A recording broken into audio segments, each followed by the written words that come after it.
बिस्मिल्लाहिर्रहमानिर्रहीम। आज हम डिस्कस करेंगे जी तीन चीज़ें हैं जो रिटर्न से पर्टेन करती हैं, इनकम टैक्स रिटर्न से, और इसका हम डिस्क्लोजर देखेंगे कि ये रिटर्न में कहाँ प्रेजेंट होंगी। इसमें एक है जी डिविडेंड इनकम। आपके कुछ शेयर्स थे किस स्टॉक मार्केट में जिनके ऊपर आपको डिविडेंड मिला है पूरे साल में, और दूसरा है प्रॉफिट ऑन डेट, जिसको आप ये भी कह लें कि बैंक प्रॉफिट, बैंक में आपके कोई डिपॉजिट थे जिनके ऊपर आपको प्रॉफिट मिला है। और तीसरी चीज़ है जी आपने बैंक के म्यूचुअल फंड्स, पेंशन फंड्स के अंदर कोई इन्वेस्टमेंट की हुई थी जो आपने मेच्योर होने से पहले विड्रॉ की है और उस पर बैंक ने टैक्स डिडक्ट कर लिया है। तो ये तीन चीज़ें हम डिस्कस करेंगे कि इनको हमने कहाँ पुटअप करना है। तो ये मेरे पास एक रिटर्न ओपन है। रिटर्न में डाटा में जाएंगे सबसे पहले।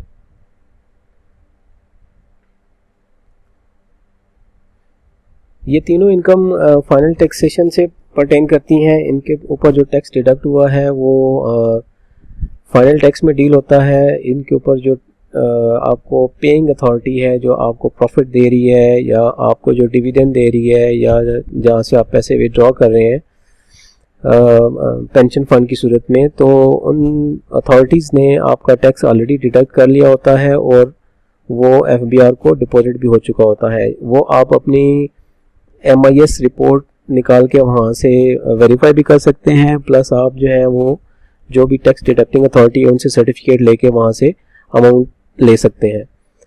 तो ये तीनों इनकम फाइनल इनकम में कंसिडर होती हैं। इसके लिए सबसे पहले आप जाएंगे टैक्स चार्जेबल पेमेंट्स के अंदर, और इसके अंदर टैब है जी final fixed minimum average relevant reduce rate. ये लेफ्ट साइड के ऊपर जो टैब्स आ रहे हैं इसके अंदर ये इसकी मेन कैटेगरी है। इसको आप क्लिक करेंगे।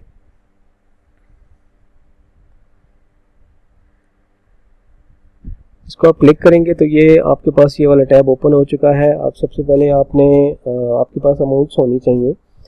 आपको जो बैंक ने सबसे पहले डिविडेंड है, तो डिविडेंड जो आपको मिला होगा वो इस तरीके से इसकी वर्किंग होती है।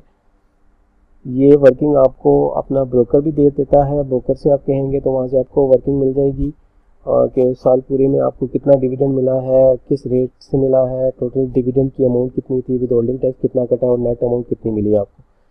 तो ये मैंने एक ऑलरेडी वर्किंग की हुई है डिविडेंड के केस में भी, प्रॉफिट ऑन बैंक के केस में भी, कि आपको प्रॉफिट मिला है बैंक के ऊपर और बैंक ने टैक्स डिडक्ट करके नेट अमाउंट।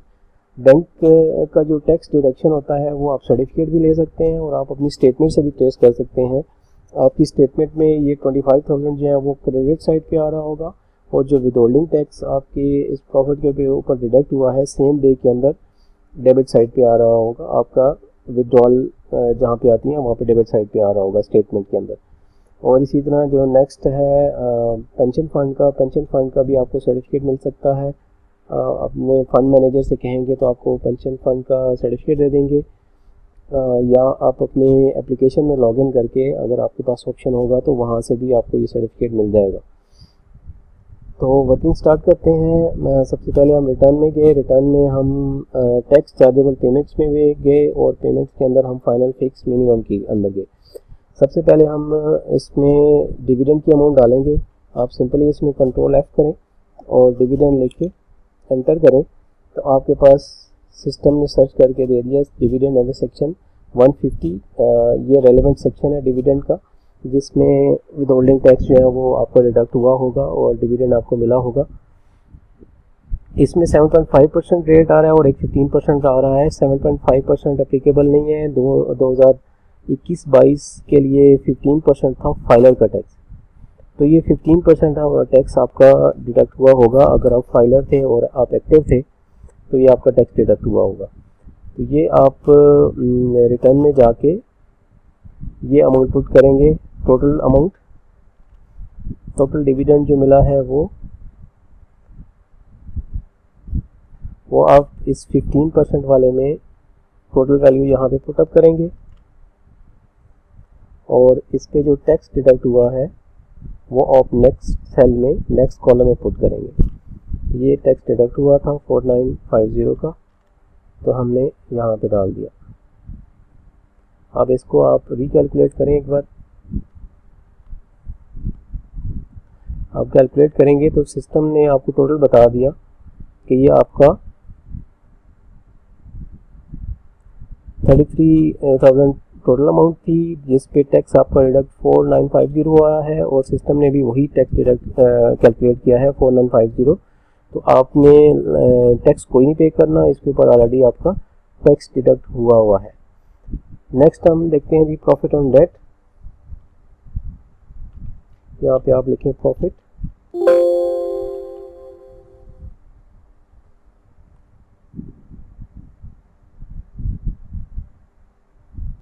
जो प्रॉफिट ऑन डेट है जी ये 7B सेक्शन है, उसके अंदर डील होता है। आप यहाँ पे जो फर्स्ट सर्च आया था ये कुछ और था, तो हम ढूंढते हैं कि हमारा रेलिवेंट कौन सी हेडिंग है जिसमें हमने ये प्रॉफिट ऑन डेट की अमाउंट पुटअप करनी है। तो ये भी रेलिवेंट नहीं है, ये भी रेलिवेंट नहीं है।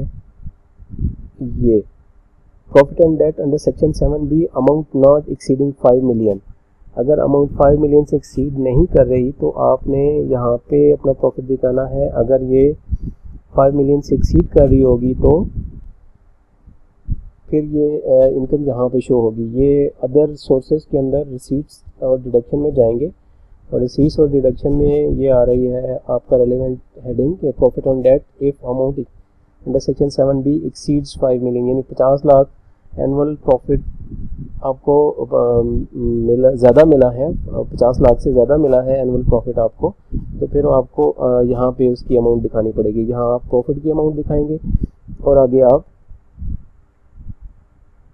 इसका टैक्स डिडक्शन की अमाउंट डाल देंगे। तो प्रॉफिट ऑन डेट की सूरत में चाहे वो 5 मिलियन से ज़्यादा है या कम है तो आपका टैक्स ऑलरेडी डिडक्ट हुआ होगा, आपने जस्ट इसको डिस्क्लोज करना है यहाँ पे।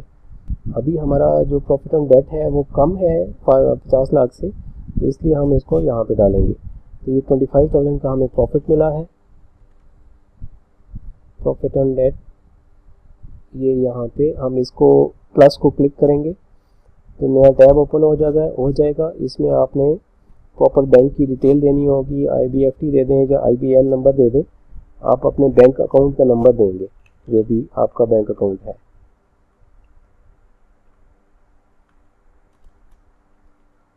और नीचे आपने जो ऑप्शंस अवेलेबल हैं इसमें डिटेल बतानी है कि अकाउंट की नेचर क्या है। इसमें आप लिख देंगे जी बैंक अकाउंट है,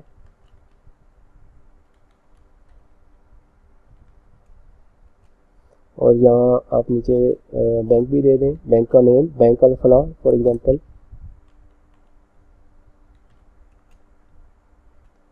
और प्रॉफिट एंड लॉस अकाउंट।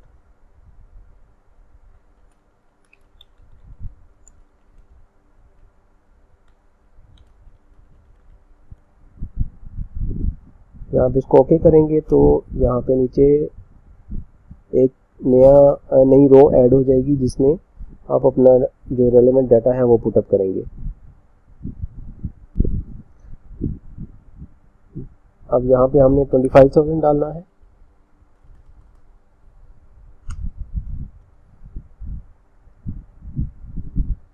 और यहाँ पे हमने सेकंड कॉलम में इसके बिल्कुल सामने जो टैक्स डिडक्ट हुआ है वो डालना है। अभी 7B के अंदर 2021-22 के लिए 3% एप्लीकेबल रेट है। इसको आप दोबारा एक दफ़ा कैलकुलेट करके देख लें।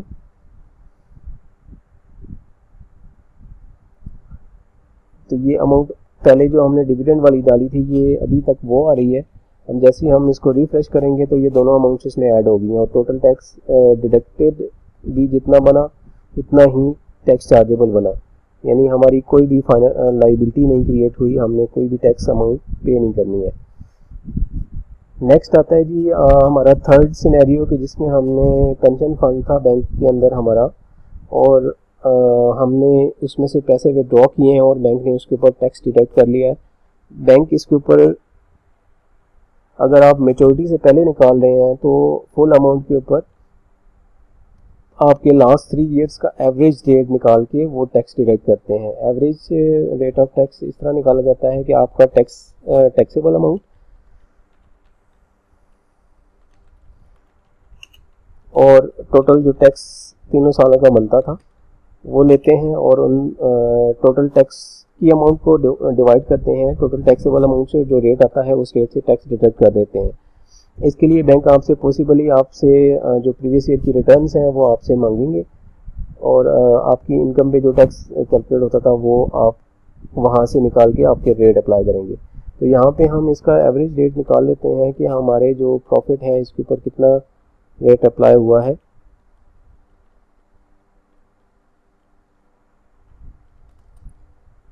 तो ये तकरीबन 3% रेट बनता है। हम अब जाके देखते हैं कि हमने इस अमाउंट को कैसे डिस्क्लोज करना है। यहाँ आप सिंपली वही कंट्रोल F करें और एवरेज लिखें। तो यहाँ पे फर्स्ट ऑप्शन जो आया है ये आया है जी rate of tax for calculation of employment termination benefit 0 से 100%। और सेकंड कॉलम सेकंड जो इसकी रो है इसमें employment termination benefit under section 12(6) chargeable to tax at average rate. ये सेक्शन 12 जी सैलरी से पर्टेन करता है और इसके सेक्शन 6 सब सेक्शन 6 जो है इसके अंदर इसका क्राइटेरिया डिफाइन है कि आपने किस तरीके से इसका टैक्स कैलकुलेट करना है। इनकम टैक्स का सेक्शन 23 है पार्ट 1 एग्जेम्पशन एंड कंसेशन के अंदर यहाँ पे सेक्शन 23A है जो इस सिनेरियो को डिटेल में ब्रीफ करता है कि आपने अगर वॉलंटरी पेंशन सिस्टम रूल के अंदर कोई पेंशन फंड था क्रिएट हुआ तो और उसके अंदर आपने इन्वेस्टमेंट की हुई थी और आपने वहाँ से विड्रॉल की है तो उसकी टैक्सेशन किस तरह से होगी। यहाँ पे 3 कंडीशन दी हैं कि जिसमें रिटायरमेंट है, डिसेबिलिटी है और डेथ के केस में अगर विड्रॉल होती है तो क्या टैक्सेशन किस तरह होगी। तो 50% जो अमाउंट वहाँ से आप निकालेंगे, जो टोटल अमाउंट निकालेंगे उस अमाउंट का 50% जो होगा उस पे आपका average rate of tax apply होगा। और अगर आपने ये तीनों कंडीशन नहीं है, आपने बिफोर मैच्योरिटी आपने वहाँ से पैसे निकाल लिए हैं पेंशन फंड से, तो आपकी फुल अमाउंट के ऊपर टैक्स डिडक्ट होगा। इसमें ये नीचे डिफाइन करता है कि provided that excluding the cases mentioned in sub section B C in case of withdrawal before retirement age और withdrawal at the time of after retirement age in excess of 50% of the accumulated balance, tax shall be charged at the rate specified in subsection 6 of section 12। ये वही section है जिसमें हम अभी return में देख रहे थे कि सेक्शन 12 का सब सेक्शन 6 जो है वहाँ पे आपने अमाउंट डालनी है और इसकी जो टैक्सेशन होगी वो इस तरीके से होगी। अगर हम इसको सेक्शन 6 को देखें तो इसमें ये डिफाइन है कि employee who has received an amount refer to in sub clause 3 of clause E of sub section 2 in a tax year में by notice in writing to the commissioner elect for the amount to be taxed at the rate computed in accordance with the formula।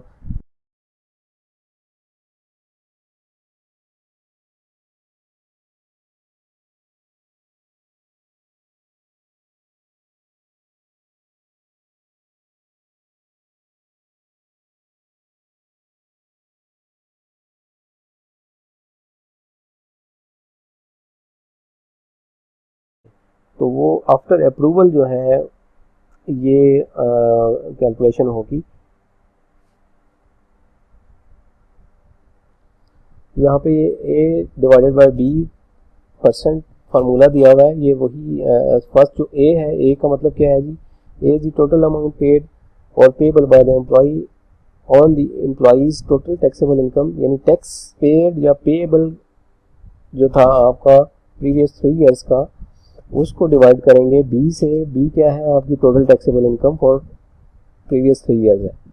तो ये ए divided by B percent जो formula है इस ये apply होगा in case कि आप withdrawal कर रहे हैं बैंक से, म्यूचुअल बैंक के पेंशन फंड के अंदर से आप विड्रॉल कर रहे हैं तो इस तरीके से उसकी टैक्सेशन होगी। अभी हम देखते हैं कि इसको हम रिटर्न में कैसे कंसिडर करेंगे। रिटर्न में जो एवरेज रेट अप्लाई हो रहा है वो एवरेज वाली 2 ऑप्शन है। एक ये ऑप्शन है जिसमें एवरेज रेट ऑफ टैक्स आप अप्लाई करके यहाँ पे शो कर सकते हैं सेक्शन 12(6) के अंदर। और दूसरा जो है ये 12(7) है। 12(7) इस केस में रेलेवेंट नहीं है। 12(7) जो है वो वहाँ पे अमाउंट आप पुट नहीं करेंगे, बल्कि आप यहाँ पे अमाउंट डालेंगे। तो फर्स्ट जो 0% to 100% दिया हुआ है, यहाँ पे आप उस एवरेज रेट की परसेंटेज डालेंगे जिस रेट से आपका टैक्स डिडक्ट हुआ है। जैसे ये हमने परसेंटेज निकाली थी कि ये 3% बनता है, तो 3% हम यहाँ पे 3 लिखेंगे। और नीचे आप जो अमाउंट आपने विड्रॉ की है, नीचे नेक्स्ट सेल के अंदर आप वो अमाउंट डालेंगे।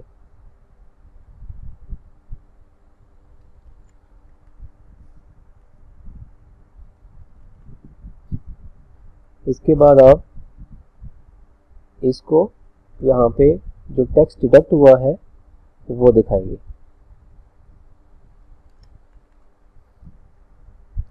ये अमाउंट 5 लाख थी, मैंने गलती से वो टोटल डाल दिया, इसको चेंज कर दें। और सेकंड आप टैक्स की अमाउंट डाल दें जो 15,000 टैक्स डिडक्ट हुआ है। और इसको आप दोबारा से टॉप पे जाके रिकैलकुलेट करें।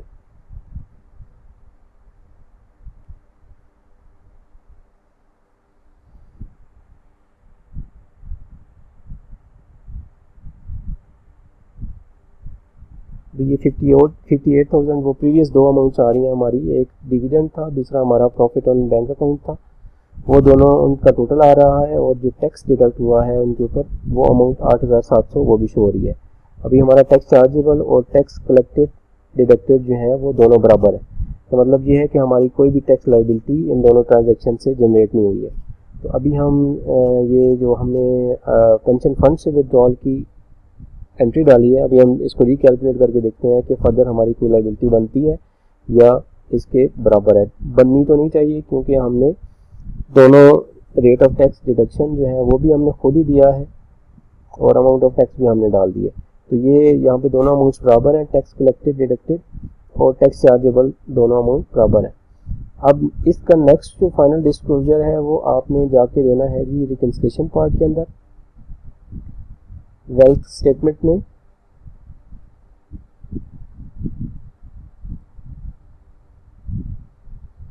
वेल्थ स्टेटमेंट में जो बिल्कुल लास्ट टैब है रिकंसिलिएशन ऑफ नेट एसेट, आप यहाँ पे जाएंगे और यहाँ पे आप देखें जो इनफ्लोज के अंदर थर्ड ऑप्शन है income attributable to receipts declared as per return for the year subject to final और फिक्स टैक्सेशन।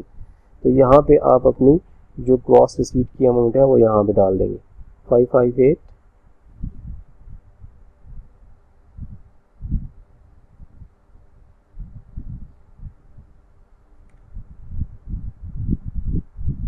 558,000।